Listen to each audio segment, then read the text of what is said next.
오늘 사도행전 두 번째 시간입니다. 말씀의 제목은 다 성령의 충만함을 받고, 요절 4절 말씀 다 함께 읽어보겠습니다. 시작. 그들이 다 성령의 충만함을 받고 성령이 말하게 하심을 따라 다른 언어들로 말하기를 시작하니라. 기도하겠습니다. 하나님 아버지, 감사합니다. 오늘 거룩한 주일 예배자로 주님 앞에 서게 하심을 감사합니다. 이 시간이 주님의 진리와 생명의 음성을 듣는 시간, 주님의 임재를 경험하고 주님을 깊이 만나고 새 힘을 얻고 일주일을 살아가는 출발점이 되는 귀한 하루 되도록 도와주시기를 간절히 기도합니다. 다만 성령께서 함께하여 주시고 충만케 해주시기를 간절히 바라오며 예수님의 이름으로 기도합니다. 아멘. 네, 오늘 성령에 대해서 배우고자 합니다. 성령에 대해서 다 배울 수는 없죠. 오늘 말씀에 나온 일부분만, 극히 적은 부분만 배워보겠습니다. 우리는 주로 하나님과 예수님에 대해서 말을 해요. 하나님과 예수님의 가르침, 그분들을 배운다, 이렇게 얘기를 해요. 근데 이것에 비해서 성령에 관해 배운다 하는 것은 좀 낯섭니다. 사실 성령은 창세기 1장 2절에서부터 등장을 해요. 거기 보면은 하나님의 영은 수면에 운행하시니라, 그런 말씀이 있어요. 그죠? 그래서 일찍부터 하나님의 영, 성령이 등장을 하지만 우리는 설교 시간에나 이렇게 성경 공부할 때도 성령에 대해서 별로 가르치거나 배운 적이 드뭅니다.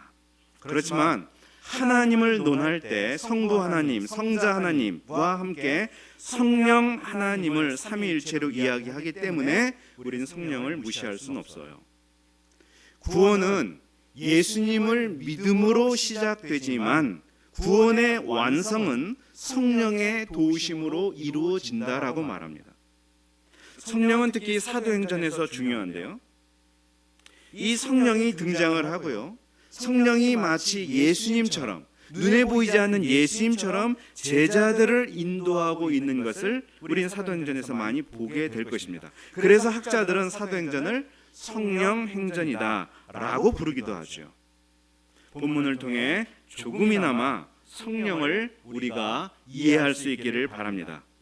그리고 본문에 나오는 제자들처럼 성령을 사모하고 성령 충만한 삶이 되기를 기도합니다. 제1장 성령의 현상에 관하여, 자 1절을 보겠습니다. 오순절날이 이미 이름에 그들이 다 같이 한 곳에 모였더니 로 시작합니다. 예수님이 부활하고 승천한 지 약 열흘이 지난 때였어요. 왜 제자들이 다 함께 한 곳에 모여 있습니까? 예수님이 성령을 받을 때까지 예루살렘을 떠나지 말고 기다리라고 하셨기 때문이죠. 그들은 모여서 마음을 같이해 기도에 힘쓰고 있었습니다. 그때 어떤 일이 벌어졌습니까? 2절을 다 함께 읽어보겠습니다. 시작.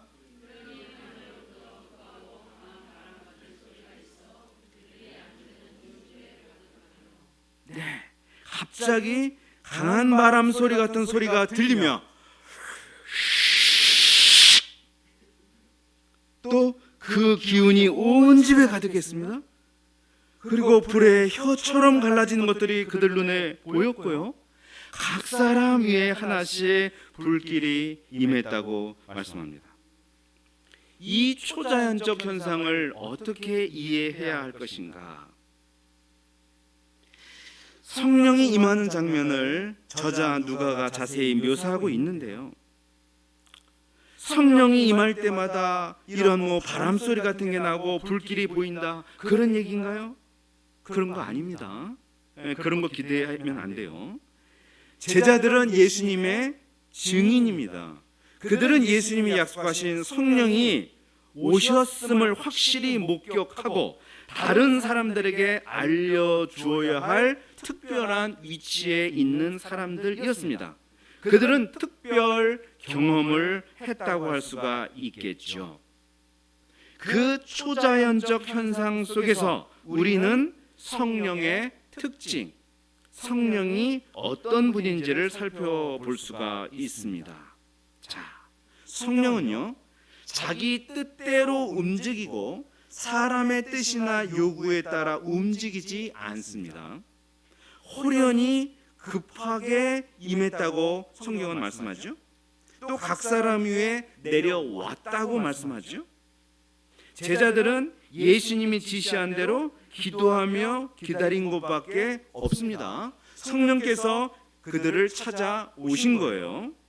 그러면 성령이 못 오도록 사람이 막을 수도 없다는 것을 알 수가 있지요. 성령은 마치 바람과 같다는 이야기를 합니다. 예수님이 요한복음 3장에서 니고데모에게 그런 말씀을 하셨어요. 바람이 임의로 불매 네가 그 소리는 들어도 어디서 와서 어디로 가는지 알지 못하나니 성령으로 난 사람은 다 이와 같으니라. 바람과 성령이란 단어는 어원적으로 같은 단어예요. 히브리어와 헬라어에서. 성령을 이해하려면 바람을 이해하면 좀 쉽습니다. 바람이 인간의 요구대로 움직이는 거 봤습니까? 지 멋대로 불죠. 북서풍으로 불다 남동풍으로 불기도 합니다. 차가운 바람이 되었다가 따뜻한 바람이 되기도 합니다. 바람이 불면 부는 대로 맞을 수밖에 없지요. 바람 앞에서 사물은 철저히 수동적인 존재가 됩니다. 이처럼 성령이 안 오면 기다려야 하고 성령이 오면 받아들여야 돼요. 성령이 강하게 오면 강하게 받고 부드럽게 오면 부드럽게 받아야 돼요. 성령이 이쪽으로 이끌면 이쪽으로 가고요. 저쪽으로 이끌면 저쪽으로 가면 됩니다.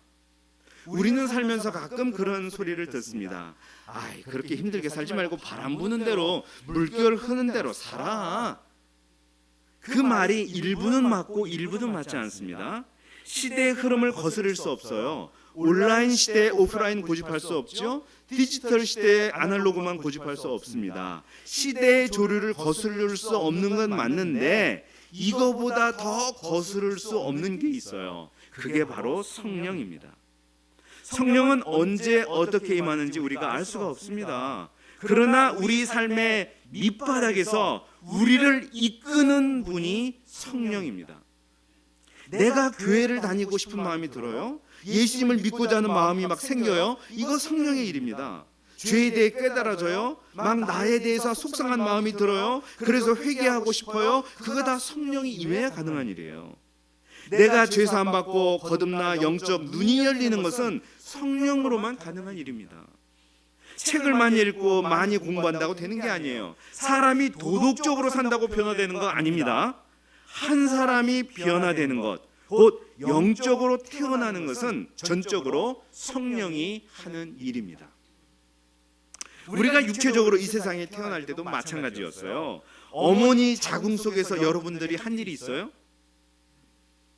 엄마가 먹는 음식을 내가 먹어야 했고, 엄마가 부르는 노래 내가 들어야 됐고, 엄마가 가는 곳에 내가 가야 했습니다. 그러다가 엄마가 힘을 줘서 내가 세상에 나왔지, 내가 힘주고 내가 사생 결단하고 노력해 세상 밖으로 나온 게 아닙니다. 육체의 탄생이 오롯이 엄마의 몫이었듯이 우리의 영의 탄생은 오직 성령의 몫입니다. 사도행전을 계속 보다 보면요, 제자들이 참 훌륭하고 멋진 일을 많이 하는구나 우리가 보게 돼요. 그러나 그것은 성령이 그들에게 임했기에 이루어질 수 있는 일들이었습니다. 그러므로 자랑할 게 없어요. 우리가요, 예수님 믿고 남보다 좀 성공하고 성숙해지고 인생의 열매를 거두게 되었다고 자랑할 게 없습니다. 왜요? 성령이 주도적으로 하신 일이기 때문에 하나님께만 영광을 돌려야 되는 거죠. 지금도 우리가 살다 보면요, 어떤 분은 은혜가 많아요. 근데 어떤 분은 좀 은혜가 적어요. 어떤 분은 너무 기쁨이 많아요. 근데 어떤 분은 슬픔이 많아요. 어떤 교회는 부흥하는 것 같은데 어떤 교회는 참 흉년처럼 보여요. 아프리카에선 신자가 늘어나는데 유럽과 우리나라에선 줄어들어요. 근데 그것을 그냥 겉으로만 비교하고 판단하는 일은 매우 어리석은 짓입니다. 성령이 하는 일 앞에 우리 자신을 내려놔야 되는 거예요. 그러면 성령이 그들을 어떻게 인도하시는지, 어떤 일을 그들을 통해 하시는지 이제 살펴보겠습니다. 제2장 성령이 하는 일에 관하여. 4절을 다 함께 읽어볼까요? 시작.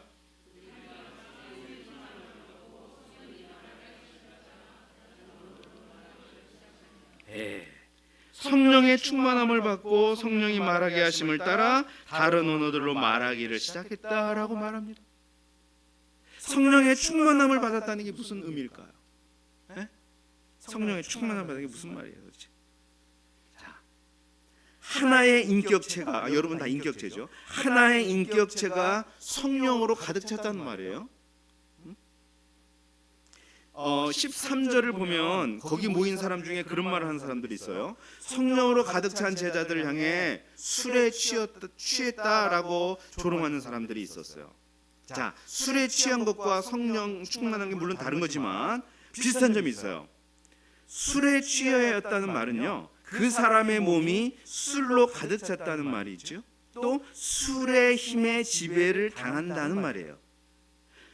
사람들은 성령이 가득 찬 제자들을 술로 가득 차 술의 지배를 당하고 이상한 소리를 하고 있다고, 그러니까 주사하고 있다고 조롱을 한 거예요. 여기서 내 삶의 통제권을 내가 주지 못한다는 점에서 술에 취한 것이나 성령으로 가득 찬 것이 비슷합니다. 곧 성령의 충만함을 받았다는 것은 내 삶의 통제권, 내 삶의 지배권, 내 삶의 주도권을 성령이 부여잡은 것을 의미합니다. 성령에 사로잡힌 거예요. 쉽게 얘기해서 성령에 홀린 거예요. 성령의 충만함을 받자 어떤 일이 벌어졌어요? 성령이 말하게 하심을 따라 다른 언어들, 외국어로 말하기를 시작했다고 말해요. 성령이 제자들을 사로잡자 그들은 지금까지 배운 적 없는 외국어로 말하기 시작했습니다. 그 언어는요, 당시에 이 이스라엘에서 사용되던 헬라어와 아람어가 아니었어요. 무려 15개 지역에서 사용되던 방언들이었습니다. 그 소리에 완전히 소동이 일어났어요. 전부 다 놀라 신기하게 여겼어요. 당시 오순절 명절을 맞이해서 세계 곳곳에 흩어져 살던 유대인들이 고국을 방문했습니다. 당시 요세푸스 역사서에 의하면 예루살렘 인구는 약 6만 명 정도라고 하거든요. 명절이 되면 각국에서 오는 순례객들로 한 200만까지 예루살렘이 사람으로 차고 넘쳤대요. 그들이 전부 자기가 사는 본토의 말로 선포되고 있는 하나님의 말씀을 제자들의 입을 통해 듣는 거예요. 그들은 11절에서 그렇게 말해요. 우리가 다 우리의 각 언어로 하나님의 큰 일을 말함을 듣는다, 이렇게 말했어요. 하나님의 큰 일이 뭐예요? 하나님이 예수님을 죽은 자 가운데서 살리시고 주와 그리스도로 삼으셨다는 그 내용이에요. 복음이에요. 그것을 자기네 나라 말로 듣고 있는 거예요. 자, 이를 통해서 성령이 하시는 일이 무엇인가 우리는 배울 수가 있습니다. 성령은요, 사람을 변화시켜요. 능력자가 되게 해요. 외국어도 유창하게 하도록 도와줘요. 그렇지만 정말 가장 중요한 일은 뭐냐? 본문에서 보여주고 있는 것인데, 하나님의 말씀을 알아들을 수 있도록 해주는 일입니다. 자, 제가 이렇게 메시지를 전하는데 제 메시지가 들려진다면, 깨달아진다면 성령께서 역사하시는 거고, 도대체 무슨 어느 나라 말하는 거야 지금? 이런 거예요. 하나님의 말씀을 이해하고 깨달을 수 있어야 되는 거예요. 1장에서 예수님은 제자들에게 너희가 성령을 받고 땅 끝까지 이르러 내 증인이 되리라, 이렇게 말씀했죠. 땅 끝까지 증인이 되려면, 아니 땅 끝까지 거기 살고 있는 사람들이 알아들을 수 있는 말로 증언해야 될 거 아니에요. 그런데 대학에서 외국어도 공부하지 않은 제자들이 무슨 수로 15개 지역으로부터 온 사람들에게 하나님의 말씀을 알아들을 수 있게 전할 수 있겠어요? 성령은 그들의 입을 열어 각국 언어로 복음을 선포하도록 하셨어요. 이 일이 뭐 지금도 계속된다, 그걸 말하고자 하는 거 아닙니다. 모인 무리들은 그 선포되는 말을 하나님의 큰 일을 말하고 있는 것으로 잘 이해했어요. 성령은요, 그 시대, 그 세대 상황에 맞게 복음이 들려지도록 일하시는 분입니다. 알다시피 이 성경은요, 짧게는 1900년 전에 기록된 거고요, 길게는 3500년 전에 기록된 거예요. 아니 600년 전에 기록된 훈민정음, 용비어 청가 여러분 들으면 이해해요? 나란 말씀이 진국에 달라 이해되겠어요? 아니 기성세대가 나 때는 말이야 하면서 20-30년 전 얘기만 해도 저 라떼 MZ세대는 이해 못하겠다고 말하잖아요. 꼰대 같은 소리 하지 말라고 그러잖아요. 그런데 수천 년 전 성경이 오늘날 현대인들에게 외계인어로 들리지 않겠습니까? 유명한 신학자인 폴 틸리에라는 사람이 그런 말을 했어요. 성경 말씀을 전한다고 다 되는 게 아니라 들리는 설교, 들려지는 설교를 해야 한다고 했습니다. 저도 가장 고민하는 게 그거예요. 사도행전을 공부하다 보니까 너무 어려워요.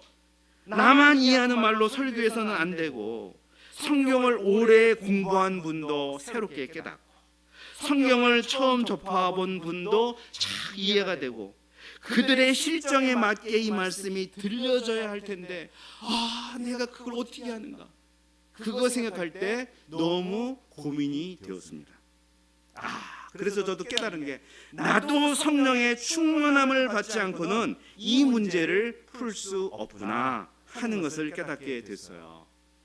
저와 여러분들에게 하나님께서 성령의 충만함을 주셔서 하나님의 말씀을 바로 깨닫게 해주시기를 간절히 기도합니다. 성령은 예루살렘에서 벌어진 그리스도의 죽음과 부활이란 이 사건을 동시대 전 세계 모든 사람이 알아들을 수 있도록 제자들의 입술을 사용하셨습니다. 특히 베드로를 사용하셨어요. 믿는 신자들이 해야 할 가장 주된 일은 복음을 모든 시대, 모든 세대가 자기들을 위한 적실한 메시지로 듣도록 하는 것입니다. 아무리 좋은 말씀이라도 들려지도록 하지 않으면 죽은 문자에 불과한 거예요. 우리의 주된 전도의 대상은 2000년 전으로 태어난 MZ세대입니다. 여기 MZ세대들 많이 앉아 있어요. 우리 성균관대를 비롯한 캠퍼스 지성인들이에요. 우리가 생각을 바꾸고 말투를 바꾸고 그들이 알아들을 수 있는 언어를 사용해야 합니다. 그것을 누가 가능하도록 해주겠습니까? 성령입니다. 성령이 임하고 성령의 충만함을 받을 때 2000년 전의 복음을 지금 들려지는 언어로 생생하게 전달할 수 있습니다. 그래서 복음을 2000년 전의 일로만 이해하지 않고 지금 나를 위해 일어나고 있는 일로 느껴지게 할 수 있습니다. 우리가 성령으로 충만해서 이 시대를 향한 예수님의 증인의 역할을 온전히 할 수 있기를 기도합니다. 성령이 하시는 일 또 하나는 사람들이 소통하며 하나가 되도록 하는 거예요. 인간은 죄로 말미암아 하나님과 단절이 되었습니다. 죄는 단절을 시키고 성령은 화합을 시킵니다. 자, 인간 단절의 대표적인 역사 우리 잘 아지만 창세기 3장에 나오죠. 그 다음이 창세기 11장에 나와요. 바벨탑 사건 나와요. 인간의 교만을 하나님이 심판했어요. 그 결과 어떻게 됐어요? 하나이던 언어가 여러 개로 갈라졌죠. 그래서 언어가 다 다르니까 알아듣지 못해서 사람들이 다 흩어졌습니다. 그래서 이 흩어짐과 불통과 이 분열의 원인이 뭐냐면 바로 이 언어에 있고, 그것은 바로 인간의 죄 때문이에요.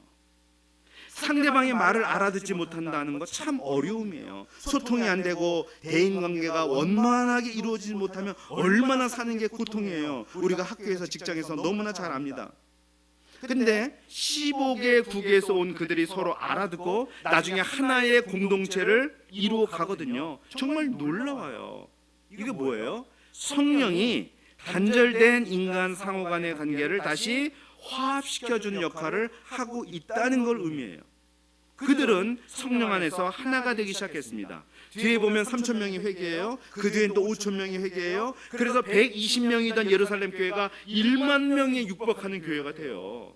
15개 지역에서 온 사람들이 근데 하나의 조화로운 공동체를 이룹니다. 이런 소통과 화합은 성령이 주시는 능력이자 은혜입니다.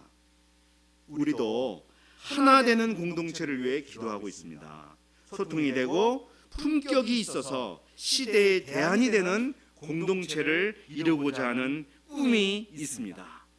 이것을 누가 이루십니까? 우리 성령이 이루십니다. 우리 각자가 성령의 충만함을 받고 하나 되는 공동체를 이루어가기를 기도합니다. 제3장 성령의 근거와 출처에 관하여. 자, 이제 14절부터 40절 쫙 나가겠습니다. 베드로가 전한 첫 번째 설교예요. 자, 이 설교의 핵심이 뭐냐면은 지금 이 성령의 일이 성령에 예언된 거다라는 것을 변증하는 내용이에요. 요엘서, 구약에 요엘서가 있는데 요엘서를 보면 하나님이 말세에 내가 내 영을 모든 육체에 부어주리라고 하셨습니다. 그래서 이 사람들이 지금 이렇게 외국어로 하나님의 일을 증언하는 거다 이런 말을 하는 거예요. 어떤 일을 증명하고자 할 때 가장 중요한 게 뭐냐면은 성경에서 근거를 찾는 거예요. 내가 어떤 전도라고는 무슨 말을 할 때 옆에 사람이 근거를 대봐, 네가 말하니까 맞아, 근거를 대봐라고 말할 때 우리가 무슨 근거를 대야 됩니까? 하나님의 말씀에서 근거를 대야 되거든요. 베드로는 1장에서도 가룟 유다 문제를 해결하는 데 있어서 시편 말씀을 근거로 가지고 와서 해석을 했잖아요.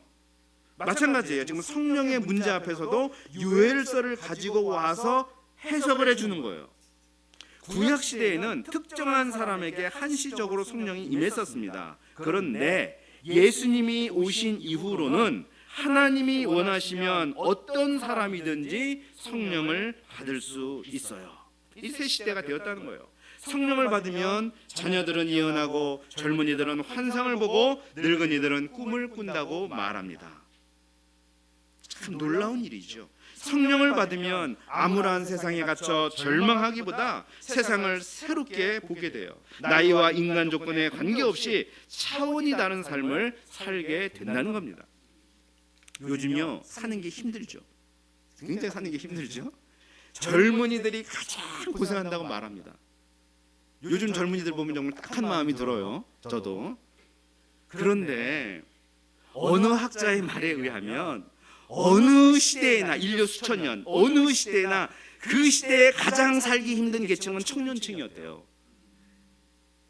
지금은요 취업과 경제 자립이라는 면에서 가장 취약하기 때문에 청년이 어렵다고 말하는데요. 옛날 석기 시대에는 맹수와 빈곤으로부터 부족을 지키는 일을 청년들이 해야 됐기 때문에 가장 취약했대요. 그 다음에 중세시대에는 전쟁에 나가는 그 총알바지를 청년들이 해야 됐기 때문에 가장 취약했기 때문에 항상 청년들이 가장 살기 힘들다라는 말을 했었대요. 그러니까 취약한 제목이 달라진 것이지 원래 청년들은 가장 힘들어요. 그런데 이렇게 힘든 젊은이들이 그 차원을 벗어날 수 있는 길이 있습니다. 그것은 바로 성령을 받는 거예요. 이 17절 말씀을 보세요. 자녀들은 예언하고 젊은이들은 환상을 보고 늙은이는 꿈을 꾼다 말했어요. 청년들이 책도 읽고 기술도 익히고 스펙도 쌓아서 어려움을 극복하는 사람이 되어야 되는 건 당연하죠. 그러나 그것만으로는 부족해요. 성령을 덧입어야 합니다. 성령을 덧입으면 예언을 합니다. 예언을 한다는 거 점장이가 된다는 말이 아니고요. 세상을 볼 줄 아는 안목이 생긴다는 거예요. 성경 말씀으로 나와 세상을 해석하고 분별할 수 있는 사람이 된다는 거예요. 환상을 본다는 건 약 먹고 환각에 빠진다 그런 말 아니고요. 비전에 불타게 되고 참된 이상과 포부를 지니게 된다는 말이에요. 이 어려운 시대에 내가 무엇을 하며 어떻게 살아야 할지 의미와 가치를 정립해 나가는 삶을 살도록 성령은 도와주십니다. 죽음을 기다리며 삶의 의욕이 없을 늙은이에게도 꿈을 주고 꿈을 꾸고 꿈을 향해 비상하며 살아간다는 거 얼마나 멋진 일입니까? 우리는 그래서 젊었을 때나 나중에 늙을 때나 우리는 성령으로 말미암아 멋진 삶을 살 수가 있습니다. 우리가 같이 어려운 시대를 살아가지만요. 그 스티븐 시갈의 갈매기 조나단 그거 한 번 정도 다 읽어보셨죠? 무슨 내용인지 아시죠? 갈매기 조나단만큼은 다른 갈매기보다 한 단계 차원이 높은 삶을 살아갔잖아요. 우리가 성령으로 말미암아 한 단계 높은 그러한 삶을 살아갈 수 있기를 기도합니다. 마지막 제사장, 성령을 받으려면, 자, 우리는 지금까지 성령의 현상, 성령이 하는 일, 성령의 근거 등에 대해 배웠어요. 마지막으로 우리가 성령을 받으려면 어떻게 해야 하는지 한번 배워보겠습니다. 베드로의 메시지를 들은 사람들은 하나님의 큰 일을 이해했어요. 자기들이 무엇을 잘못했는지 깨달았어요. 죄 없는 예수님을 자신들이 십자가에 못 박았다는 것을 알았습니다. 하나님이 예수님을 살리셔서 주와 그리스도가 되게 하신 것도 알았습니다. 이제 모든 수수께끼가 풀렸어요. 근데 마음이 시원한 게 아니라 그들 마음에 고통이 찾아왔습니다. 37절을 보면 그들은 이 말을 듣고 마음에 찔렸다고 했습니다. 그래서 우리가 어찌할꼬, 우리가 무엇을 해야 됩니까? 이렇게 반응했어요. 베드로는 그때 이야기를 하는데요, 38절을 다 함께 읽어보겠습니다. 네, 시작.